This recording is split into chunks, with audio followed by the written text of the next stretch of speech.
Hey, friends. Welcome to the Raising Boys and Girls podcast. I'm Sissy Goff. And I'm David Thomas, and we're so glad you've joined us for this conversation. Let's dive in.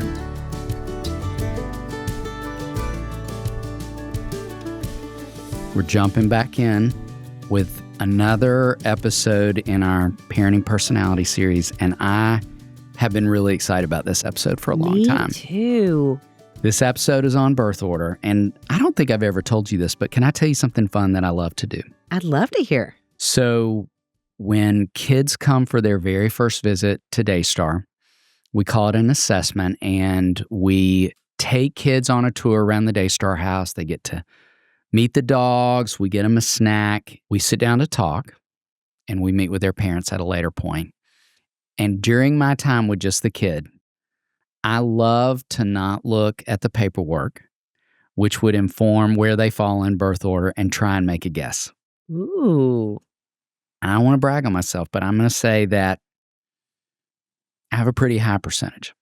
I have a strong batting average in that space. That's awesome. And I think it's the reality of us having done this work for a lot of decades, yes, knowing so many of the things we're about to talk about with birth order, and seeing little glimpses, watching where kids might drop some crumbs along the way. That's really fun to do. Yes. And tell them where you are in birth order.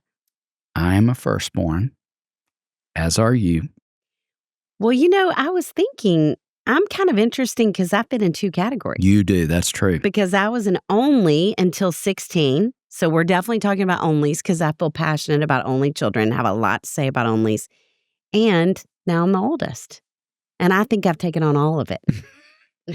You would have guessed. Because you're an overachiever. You would have guessed about me. And I have been living it out. Even as we were pulling this together, I thought with a broken foot, I broke my foot on Saturday. And I felt like an oldest. And just so many kind friends have reached out and said, what can I do? And do you know how I answer? I bet I do know how. I'm doing great. Thank you so much. I'll let you know. And I would like someone to come walk patches every single day because I can't, but it's so hard for me to say that. And today we had a podcast interview with this sweet new friend of ours named Haven. And even in that, me pulling furniture around to get in my spot to record a podcast is so silly, but I'm an oldest. And so back to our new friend, Dr. Caroline Leaf. She talks about TikTokification. And there's an eldest daughter syndrome trending on TikTok these days, and I am living it out with my broken foot and all. So as we think about the oldest, and I'm going to jump in and talk about the oldest girl in particular, but I think even with boys, I really had not thought about until Henry was born, my oldest nephew, how much attention is on every single thing the oldest does. The good things, the walking, the talking, every single milestone, we are gathered around watching and applauding. And I kept thinking, it is no wonder an oldest can feel responsible for everyone else's emotions, feel like they have to do all the good things. And there's no way around that. That doesn't mean we're doing something wrong. But of course, oldest kids can live with that. And so thinking about oldest girls, I've read a study that I thought was really fascinating. I've never read this before, that talked about how prenatal stress in moms impacts firstborn daughters differently. Wow. Causing them to mature faster. Isn't that fascinating? That is fascinating. And it talked about how often the eldest daughter is responsible for the other kids. And all of that feels like kind of part and parcel with their role in the world. And so look up eldest daughter syndrome if you're an oldest, and I think it will make you feel very seen and understood. Although I do think there's a lot of that that's true for oldest boys. But I think that oldest daughter can carry an emotional weight of over-responsibility, and they can learn to struggle with being too responsible, not advocating for themselves, all of those things, which is exactly what I'm doing, stomping around on my boot right now. So the two things I would want to say about oldest girls, two primary things. There's so much we could talk about, and we do talk about these things on Instagram often at Raising Boys and Girls and Sissy Goff both. But One is that I think typically I will say to parents, we know girls are twice as likely as boys to deal with anxiety. And if you as a parent have an oldest girl, I think I don't, anecdotally, this is not research driven, but I think 99% of a chance that she's going to deal with worry and anxiety. And the coupling of that can be really difficult is, I think, for oldest girls in particular, their primary coping strategy becomes control. And when you're the parent of a 5-year-old, even an 8-year-old, sometimes a 15-year-old whose primary coping strategy is control, it is infuriating because they have big outbursts when things aren't in their control, when things feel unpredictable. They push against us, and this child often wants to look perfect to the outside world, but that's not what's happening at home. You catch the brunt of things being out of control and the emotion that comes from it. And as we think about emotions and control, I think for kids who lean that way, anger is what comes first. Because somehow I think any of us feel more in control when we're angry than when we're sad. Or even sometimes when we're saying, I feel fear. We can't really be vulnerable and feel angry often at the same time, especially kids. And so for them, I think it's going to look like a lot of rigidity, a lot of control. And I have started, if you have a daughter who leans that way, younger years, I would want you to get a copy of Braver, Stronger, Smarter. Yes. Elementary, early middle school years, middle and high school, I'd want you to get a copy of Brave. And instead of calling it the worry monster, like if she was afraid of throwing up or afraid of storms, I want you to call it the control monster. Yes. And the brave beads I talk about later in the book, and we talked a lot about on here, where we're reinforcing them doing hard, brave things.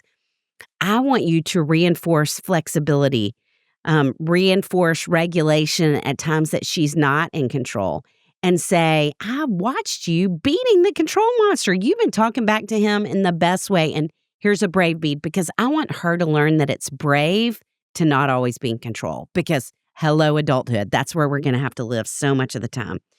That's going to show up a lot for them, number one. Number two, I do think anger is going to be the primary emotion we see earlier. And if you're a firstborn, my hunch is you would say, I didn't do that when I was growing up. I wasn't as outwardly angry with my parents. And I really think when you're seeing that as a parent of a firstborn girl, it is a high compliment. It means she feels really safe with you. She feels like you're a safe person to let all of that out with. And we want to take that as a compliment, and we don't want to stop there. We want to help her see there are healthier ways to deal with the anger. And to say, I can tell you're really frustrated. I understand. It makes me mad when I feel like I messed up too. Let's take 3 deep breaths together. Or if she's out of control and raging, that maybe she needs a few minutes to calm herself down, and a consequence might be involved in that. But that we come back and say, hey, I think the control monster was bothering you. Because what happens often, I think, is early on the anger goes outward, and then they hit an age where they realize, I'm getting in more trouble. I don't like how this makes me feel. So they turn the anger inward later. We don't want her to do that. And I think what I can't imagine when I was growing up, if I had felt safe to let that anger out and my parents had helped me learn to work through it and let me learn to give myself grace, talked about other ways to handle it, because I think it wouldn't have near the ferocity it does now that it's turned on me. And so we want to help her early on. And I think that all involves a lot of perfectionism. And so y'all may have heard me say this before, but I think with firstborn girls, I think with perfectionists, even if they're not the firstborn, I want us to talk about our failure in front of them so that they understand the grown-ups I love and trust most in the world mess up too. Even if you have an adolescent and she would never say that out loud, I still want you to talk about it in front of her. I want you to put her in positions where she's not the best, and don't let her quit just because she can't do it well, because I think a lot of firstborns will do that.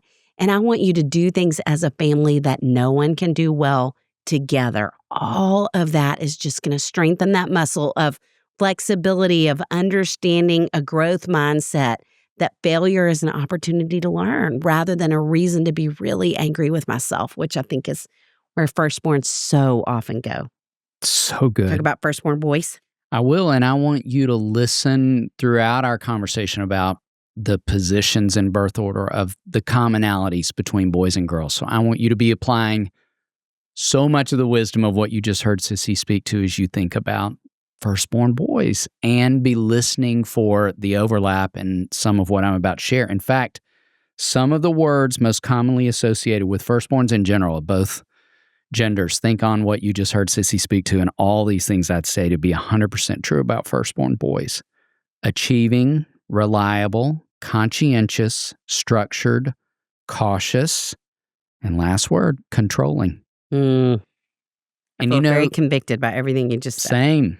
And you know what's interesting, as I even think on the controlling piece, years ago, do you remember me telling you this? I was leading a group of 2nd through 4th grade boys, and I had never had this happen in all the decades of leading groups of boys of all ages, that I ended up with a group with 6 boys in that group, all of whom were firstborns. Wow.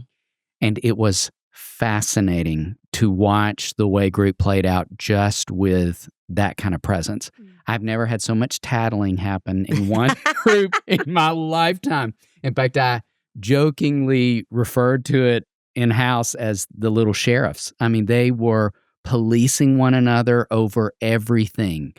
Reported, called out, any offense. You're not doing that. You're not supposed to do that. You're not doing that right. And it felt not only evidence of the controlling piece, but so much of the other. They're conscientious. They just could not turn off all that observing that was going on in the room that, again, serves them beautifully in certain moments and gets in the way in others. And we're going to talk about both. But let's camp out for a minute in thinking about achieving, because I read an article years ago about the statistics around the number of heads of corporations, heads of nonprofits, even presidents of the United States who were firstborn males.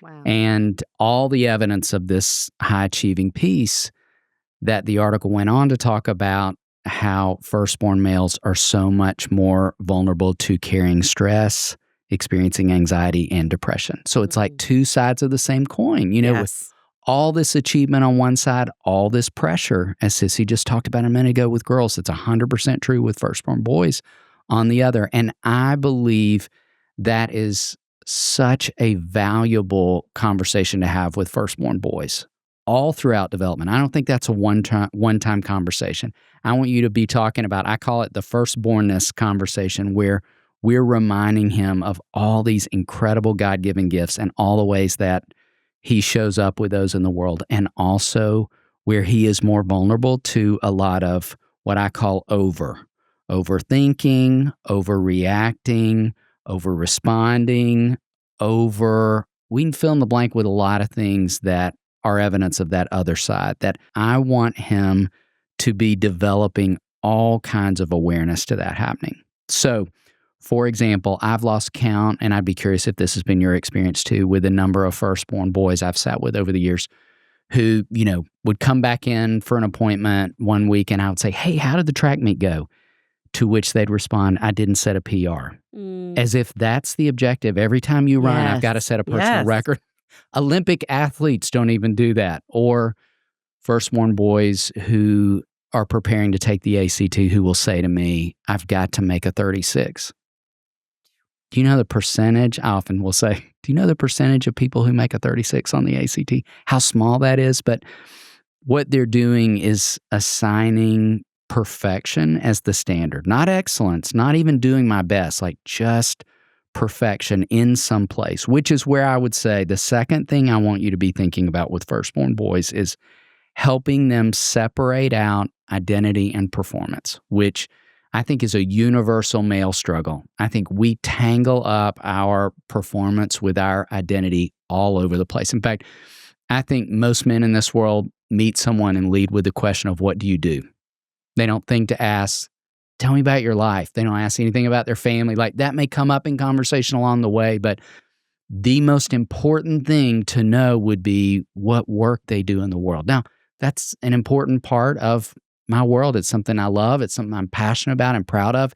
It's not the most important thing about me. But I think we make it, and it trickles on down to boys who will, I think, tangle up their athletic performance with their identity, or their academic performance, or their artistic performance with their identity, and therefore sets the stage for even more, not just achievement, but perfectionism, pressure, all the things we've been talking about. So I want us to help them tease out not only that internal dialogue, but when they are setting what I think are unrealistic goals for themselves. In fact, I would want to challenge any parent, I think you might say for firstborn girls and boys, to read the book Growth Mindset by Carol Dweck at some point, because I think they don't just have a really judgmental internal dialogue. They don't just overthink, but I think they will also, and I'd be curious if you see this with girls, avoid things that they don't believe they will be perfect at. They look risk avoidant in a lot of different moments. So I think the Growth Mindset book will be a great resource. And then you were thinking about another book. I would add to that for you, The Gifts of Imperfection by Brene Brown can help you understand more of where that's coming from if you don't lean that way. Actually, if you lean that way, it'll help you understand yourself and be able to help her or him. She's a firstborn herself. There you go. And now we're going to take a little break to hear from one of our sponsors who makes this podcast possible. Sissy, every morning at 5:30 on the dot, June, my dog, decides I'm done sleeping. She starts barking from her kennel, tail wagging, zero apologies. Well, at least one of you is getting your steps in before sunrise. What happens after that? I stagger to the kitchen like a zombie, but my old coffee routine made me crash harder than June chasing a squirrel. That's when you started using Everyday Dose. Coffee with benefits, right? Exactly. It's coffee plus powerful ingredients like lion's mane, chaga, collagen protein, and nootropics to help me actually wake up, focus, and make it past 9 a.m. without needing a nap. No crash, no jitters. Just clean, sustained energy, because when you're parenting, grandparenting, or dog parenting, you need steady. I go for the coffee plus bold, rich, full-bodied with that extra little kick. And I love the Coffee Plus. Smooth, mild roast, easy on my stomach. Both are 100% Arabica coffee, mold-free, and third-party tested. Get 45% off your first subscription order of 30 servings of Coffee Plus or Bold Plus. You'll also receive a starter kit with over $100 in free gifts, including a rechargeable frother and gunmetal serving spoon by going to everydaydose.com/RBG or entering RBG at checkout. You'll also get free gifts throughout the year. That's everydaydose.com/RBG for 45% off your first order. And now back to our show. All right, let's talk about middles. The middles. So Alfred Adler, who I studied a lot in grad school, you probably did too. I really liked him. He's the founder of individual psychology. He said, middle children are optimally positioned in the family and are characterized by emotional stability. Isn't that awesome?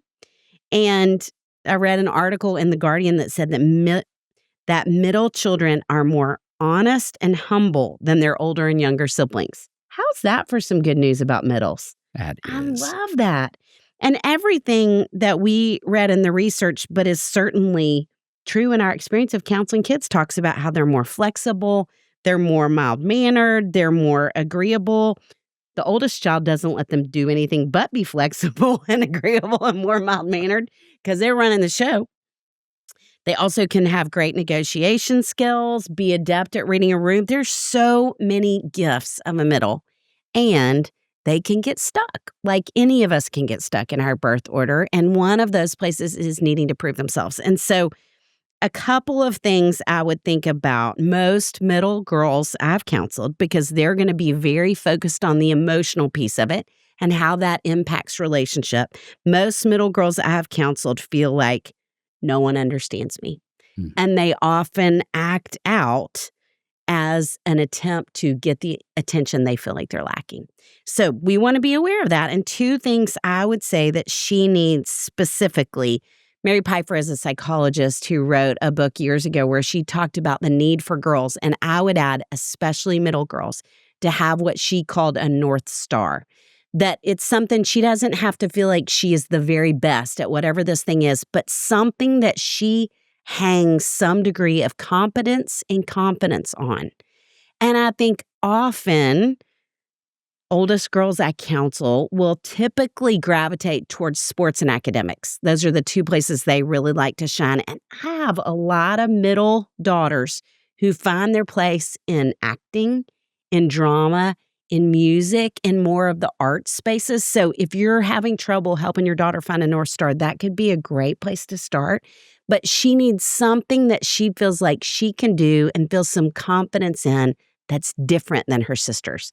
And even if they're great at gymnastics and she wants to and has a propensity towards that, that's okay. But help her find something else too, so that it doesn't feel like she's always in their shadow. And then the second, I would say, is she needs individualized attention from and time with you. So not only dates regularly where she's having time with you without her siblings there, but also I just this week talked to a mom with a middle daughter who talked about how she felt like the remainder of the family, like in long division. And so one of my first things I said, which this was a very wise and intuitive mom, and she had just done it, but I said, I want you to take her on a trip, just the two of you. And so what can you do, again, to make sure she feels like her own person that is seen and understood by you? And even thinking about things like, again, all that focus that we naturally put on the firstborn, make sure she is aware that you're taking pictures of her, that you're taking videos of her, that you're celebrating milestones. Make sure that you're buying her clothes that are just hers, that everything's not handed down from older siblings. Because, again, those are going to be, I think for girls in particular, those are things that they're very aware of. And so we just want to make sure she knows that we see her. And I love when middle mothers raise middle girls because you get it. And I think take all that awareness and the things that you longed for and noticed when you were growing up and use it for information to educate yourself on what she needs too. And I would say if you're not a middle, sit down and say to her, okay, I was the oldest, or I was the only, or I was the youngest. I don't know what it feels like to be a middle daughter. What is it like? Pick 3 words for me, or pick 3 feelings on this feelings chart. And what's one thing you feel like you need especially, or you need a little bit more from me? And create conversation with her around it. That is so good. What about middle boys? I'm going to echo a lot of things you just said. And I would say let's call the first challenge with middle boys to be create a healthy place just for him. I loved when you were talking about being seen, because I'm fascinated by how many middle boys I've seen swing between 2 extreme places. One is to disappear, and the other is to draw extreme attention to himself. And I want you to watch for any evidence of either. And I think, a boy's unique temperament that we'll go deeper to when we get into the Enneagram stretch of our parenting personality series will certainly inform what direction he might go toward. But within all that is a desire, I think, to build his own identity, which is, according to a lot of the research around middle kids, a harder hill to climb, a more challenging goal to achieve. And so I do think, to the wisdom of what Sissy just said about the focused one-on-one time and the North Star, is opportunity to help him develop more in that space and find himself. Because a lot of middle boys, the words I'd commonly associate with them are people pleasers, peacemakers, interestingly enough, often have a larger social circle and tend to thrive in their friendships, which only sounds good on the outset. But I want you to watch for what I have seen happen time and time again, and I'm curious if you've noticed this with girls, where I think maybe the best phrase would be the ease in which they have in the world sometimes that looks different than a firstborn boy, can make him so agreeable that he blends in with friends a lot, but doesn't really have a firm place within those friendships. So, and I think that's something different, because I've heard, parents say like, oh, he's got a lot of people around him all the time, or he's always in the mix. But if asked like, Does he have one or two people he likes to have over more? It's often a no to that. So let's watch for that possibility within what may look like him just in the mix a lot of the time or around a lot of people or thrown in with a lot of peers. The second challenge would be let's watch for comparison. So I have been fascinated over the years by how many middle boys I've sat with who will measure themselves against an older brother in so many moments they're not even aware it happens. So they'll just be talking about themselves and stumble into saying, but I'm not as good as my brother in that, and not even be aware that they folded an older brother into the conversation. And I think males are, you've heard me say before, competitive creatures by nature. I think it's just instinctive in terms of who we are, and we can measure ourselves against one another in moments where we're not even aware it's happening. But I think there's an extra layer of vulnerability with second-born boys who have an older brother. Now, I'm going to talk about a whole different thing with older sisters in a second, but I want you to watch for significant evidence of that comparison happening. And I think it's even good to call that out to help him build some awareness. Buddy, I don't know if you notice how often you say something about fill in the blank that helps him make some connections that could be useful. He may not be aware of how often he's doing that. And that leads us kind of back to that first challenge of working harder to help him find his place in places of competence and his North Star as well. Now, if he is an older sister, I have long said we got to do a lot of adjusting the bar because I'm convinced that firstborn girls could run this world. Like they are so competent.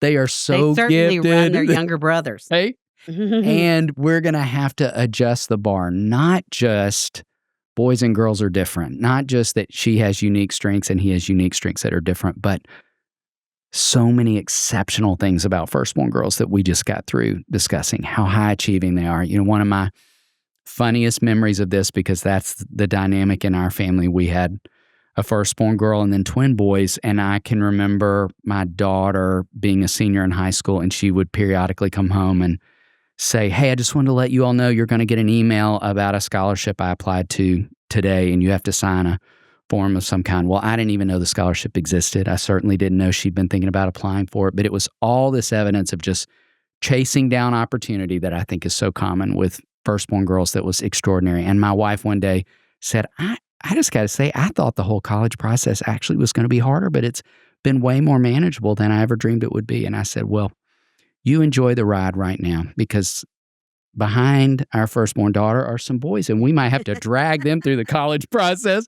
They didn't intuitively think to set up meetings with their college counselor the way she did. They didn't always chase down a scholarship. They had incredible gifts on their own, but it looked different. And I think I share that story as a reminder that he could be setting the standard for himself and forming some identity out of coming behind an all-star. And so I want us to be thinking about how we celebrate her achievements. I don't want you to diminish her achievements in any way. I don't want you to diminish her strengths in any way, but I want us to go overboard in celebrating his unique strengths that often will look different. So I think there's, in summary, just some extra work we're going to have to do with second-born boys who come behind an all-star firstborn girl.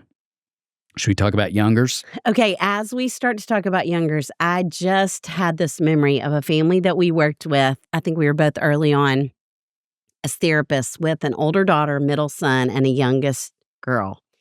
And this amazing mom came in one week and she said, I'm concerned about my youngest daughter's lying. And she said, not only am I concerned about her lying, but I'm concerned about my response to it because Sissy, she's so funny. And she said, I woke up at about midnight the other night because I heard this noise in the kitchen. And she said, I came in, I couldn't figure out where the noise was coming from, and then realized that she was sitting underneath the kitchen table consuming an entire cake. And I said, honey, what are you doing? And she said, Mama, Satan woke me up and he told me to come eat this cake. And she said, I doubled over laughing. Now, if her firstborn daughter had done that, I don't think that would have been her response. And all of the research, there's a word that comes up over and over and over with youngest children that is charming. And I think that is certainly the case with so many youngest I know. Certainly my youngest nephew, that could be a great word for him. And also, I didn't realize that many famous actors and comedians are the babies of the family. No surprise to hear that. Which makes so much sense. And the youngest often score higher in agreeableness on personality tests. I wish I scored high in agreeableness. That is a great trait, that they're fun-loving, sometimes attention-seeking, and research also says that sometimes they can be self-centered. And I would add for girls in particular, I wonder if you will for boys, manipulative. Yes. Thus the lying, Satan woke me up and had me come eat this cake. And I think what we have to be aware of is out of, number one, their charm. Number two, we're older. We've been through it before. And so we're not going to have the same reactivity we might with an oldest, or same panic. Like we're equating all the things. This means that, and this means, oh no, this is going to become this. We're laid back in a really beautiful way that is a gift. And I think it's part of why often, now this is not always true, certainly, but often the last-born is not as anxious. But I think we can let them off the hook, which would be what I would say, number one, we want to be aware of not letting the youngest off the hook for their sake and for the sake of your other children. And also because I think they learn that they can charm. They learn that they can get out of things and manipulate. When it works for them, they continue doing it. And so we want to be aware of that. And so I think in things like, I feel like counseling oldists, one of their biggest complaints is that they had to wait so long to get their ears pierced, to get whatever technology, any of the things that they're asking for, and their younger sibling gets it way earlier. Now, that's not to say there may be times that changes because you have to for convenience sake, for technology, something like that. But I think by and large, we want to be aware that we've got the same milestones at the same times that the oldest did, because you're going to create a lot of resentment in a family when we let the youngest get there first over and over and over. And that we don't just think about those milestones, we also think about the requirements we had for the firstborns and even the middles, that they have the same kinds of chores at the same ages, that they're having requirements as a part of the family too, because they just can charm their way out of every bit of that stuff. So that would be number one. And number two, I think part of where we can get in danger with the youngest is all accomplishments, all first few steps, first few words. Obviously, we celebrate those with children other than the firstborn, but everything is a big deal with the firstborn. And so I think sometimes the third or fourth, however many children you have, 5, can feel like they get more attention from charming, from making people laugh than anything else. And so we want to make sure we're celebrating and acknowledging all those important milestones just as much with them, even though they're not the first to get there, rather than just kind of letting them rest on the laurels of their good-humoredness, their sense of humor, their agreeableness, their cute smiles, all those things that they can have sometimes in spades. What would you say about boys?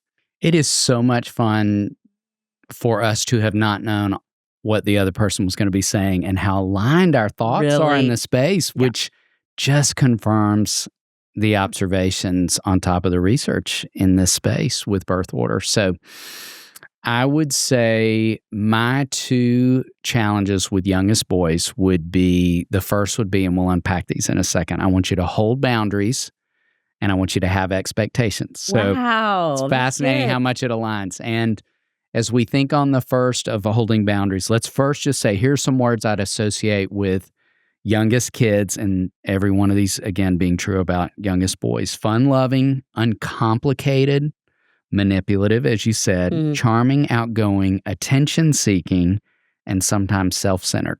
And we're going to camp out on that last one here in a couple of minutes. But you know what I want to say first? I think oftentimes thirdborns tend to get the best of who we are as parents. I think we're more settled.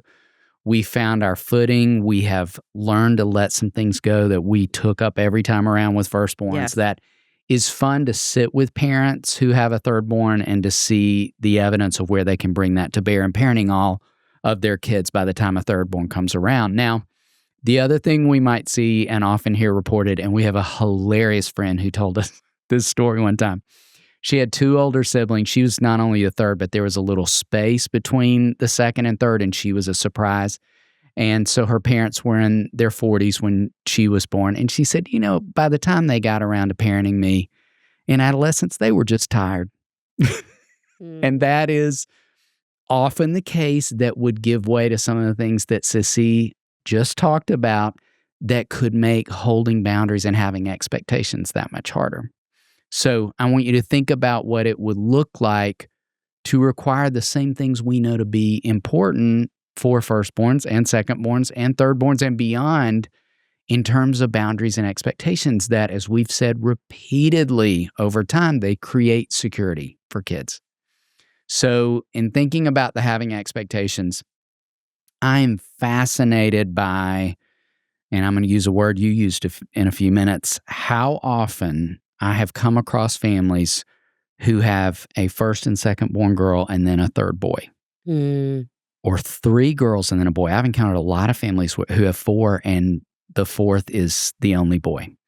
And I had a hilarious family I met years ago, and the oldest daughter introduced everybody, all the kids in the family. And let's just say, I'm Julie, Sarah, Elizabeth, and Prince Charming. That's how she introduced her fourth brother. Like that was the name given him, and they all kind of chuckled and laughed, which is not only using that word charming, but I think evidence within the introduction of what we can easily let them get away with. And I would want to challenge you, if that's your dynamic and you have to the conversation we're sharing, super responsible, conscientious, try hard, high achieving firstborn girl.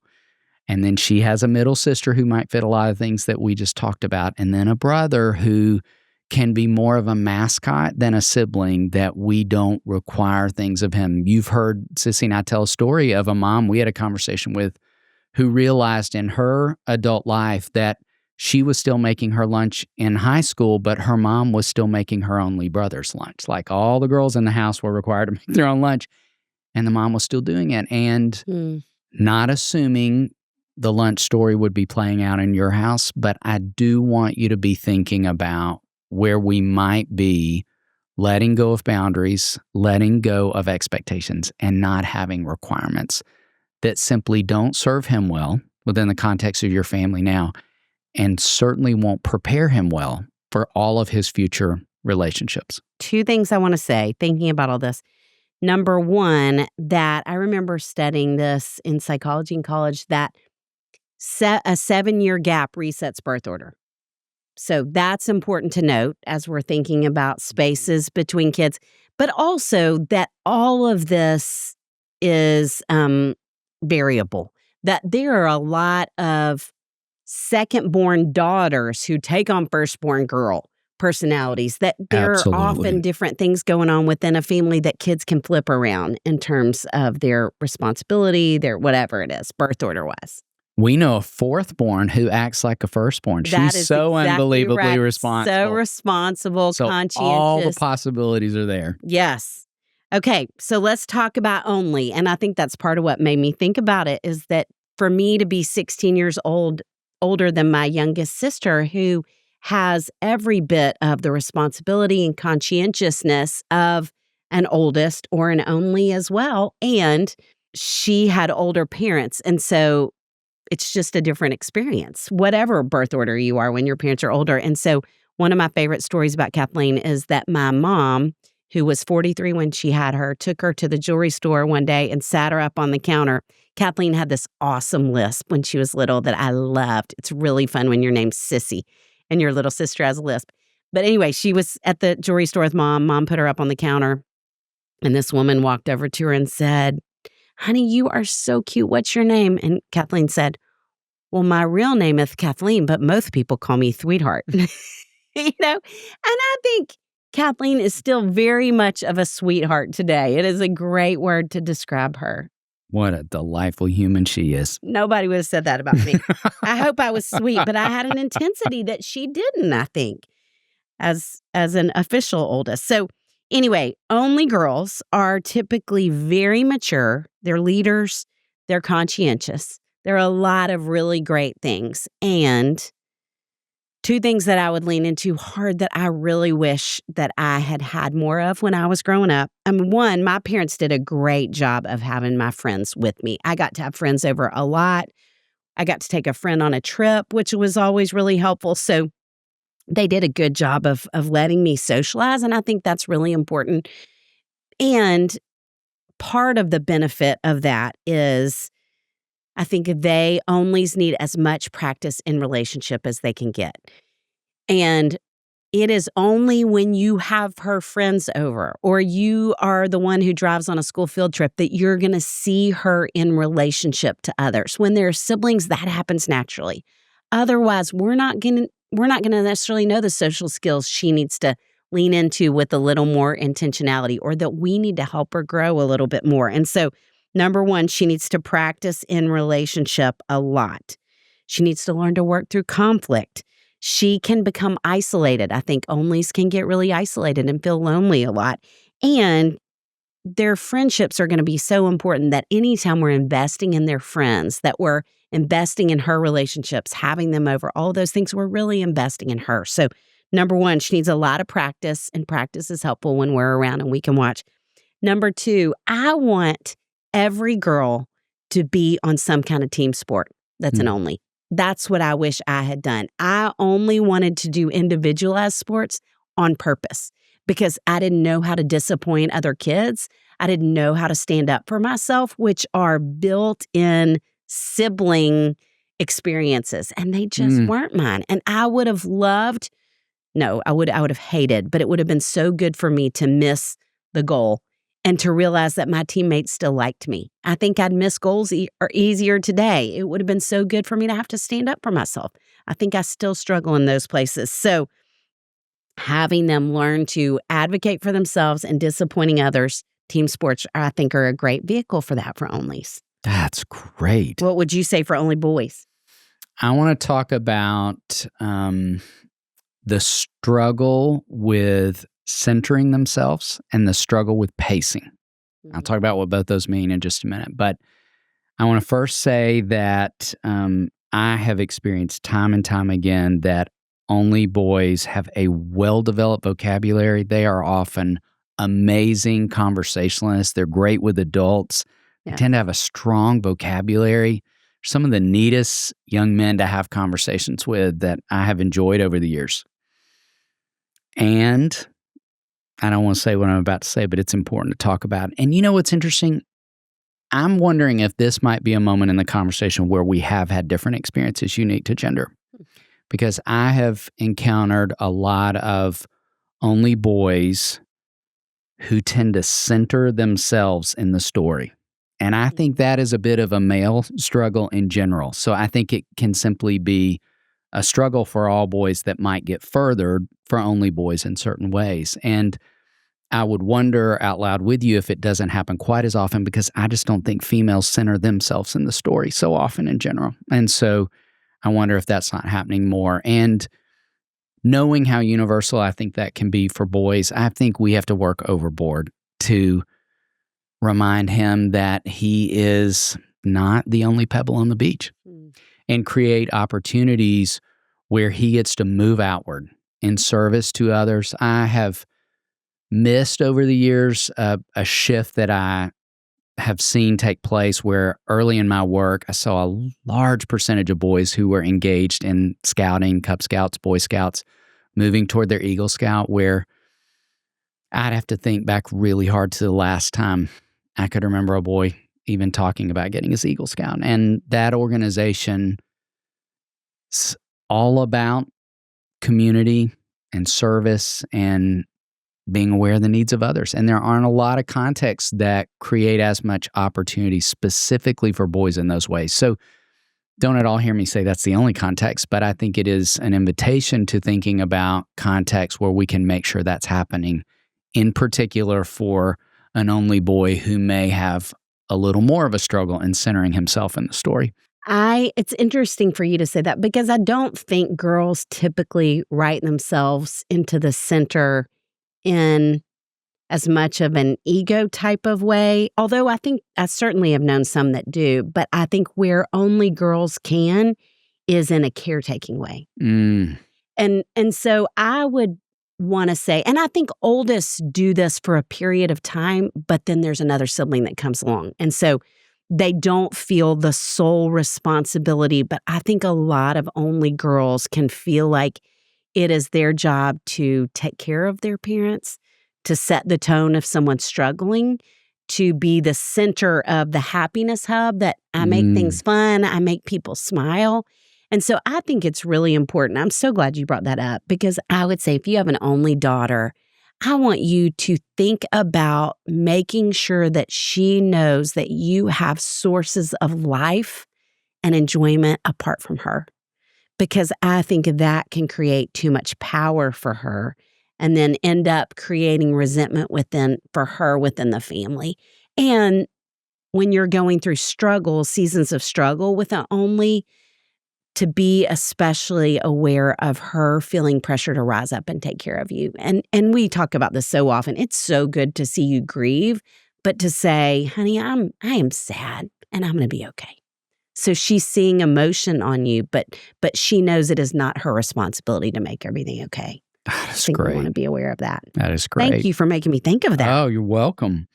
Well, I think it's a good transition into thinking about the pacing piece, because one of the things I think is important to watch with only boys that I've seen a lot of over the years is they can be at times particularly judgmental and impatient and sometimes intolerant.